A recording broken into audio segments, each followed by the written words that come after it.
അപ്പോൾ ഇന്ന് ഞാൻ ഒരു പനീർ മസാല അല്ലെങ്കിൽ കടായി പനീർ ഉണ്ടാക്കാമെന്ന് വിചാരിച്ച്.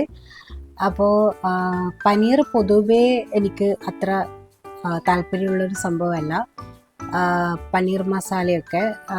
പക്ഷേ ഞാൻ വേറൊരു ടൈപ്പിൽ പനീർ ചെയ്ത് നോക്കി, അപ്പോൾ എനിക്കത് ഇഷ്ടപ്പെട്ടു. അപ്പോൾ നിങ്ങൾക്കത് ഇഷ്ടപ്പെടും. അപ്പോൾ നമുക്ക് എങ്ങനെ ഉണ്ടാക്കുന്നതെന്ന് നോക്കാം. ഇത് ചപ്പാത്തിക്കും അതുപോലെ തന്നെ പൊറോട്ട അത്തരം സാധനങ്ങളിൽ ബ്രേക്ക്ഫാസ്റ്റ് ആയിട്ട് നമുക്ക് നല്ല റെസിപ്പിയാണ്. കുറച്ച് എരിവൊക്കെയുള്ള റെസിപ്പിയാണ്. അതുകൊണ്ട് നിങ്ങൾക്ക് എന്തായാലും ഇഷ്ടപ്പെടും. അപ്പോൾ നമുക്ക് എങ്ങനെയാണ് ഉണ്ടാക്കുന്നതെന്ന് നോക്കാം. അപ്പം നമുക്ക് ആദ്യം തന്നെ പനീർ ഒന്ന് പൊരിച്ചെടുക്കണം. അപ്പോൾ പനീറും ഒരു സവാള വലിയ കഷ്ണങ്ങളാക്കിയതിൽ 1/2 ടീസ്പൂൺ മുളക് പൊടി, 1/2 ടീസ്പൂൺ കാശ്മീരി, 1/2 ടീസ്പൂൺ മല്ലിപ്പൊടി, ഉപ്പും ചേർത്ത് നന്നായിട്ട് പുരട്ടി നമുക്ക് ഫ്രൈ ചെയ്തെടുക്കാം. ചെറിയ രീതിയിൽ ഫ്രൈ മാത്രം മതി. എന്നിട്ട് ഫ്രൈ ചെയ്ത ശേഷം അതേ പാനിൽ ചെറിയ എണ്ണ ഒഴിച്ച് ജീരകവും കറുവപ്പട്ടയും പെപ്പറും ചേർക്കാം.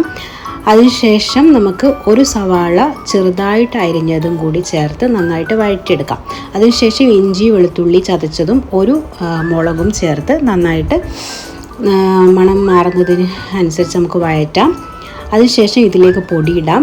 1/2 ടീസ്പൂൺ മഞ്ഞൾപ്പൊടിയും കുറച്ച് മുളക് പൊടിയും കുറച്ച് മല്ലിപ്പൊടിയും കുറച്ച് ഗരം മസാലയും ചേർത്ത് ഒന്ന് അതിൻ്റെ പച്ചമണം മാറട്ടെ.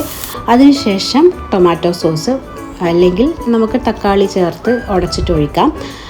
കുറച്ച് വെള്ളവും ചേർത്ത് നമുക്ക് ഒരല്പനേരം മൂടി വെക്കാം. മൂടി വെച്ച് നന്നായിട്ട് കുറുകി വരുന്നത് നമുക്ക് വെള്ളം നിങ്ങൾക്ക് ആവശ്യത്തിനനുസരിച്ച് വെള്ളം ഒഴിക്കാം. ഞാൻ നന്നായിട്ട് ഡ്രൈ പോലെയാണ് ആക്കിയത്. പിന്നെ കറിവേപ്പില ഇട്ടാൽ നമ്മുടെ ടേസ്റ്റി കടായി പനീർ ഇവിടെ റെഡി.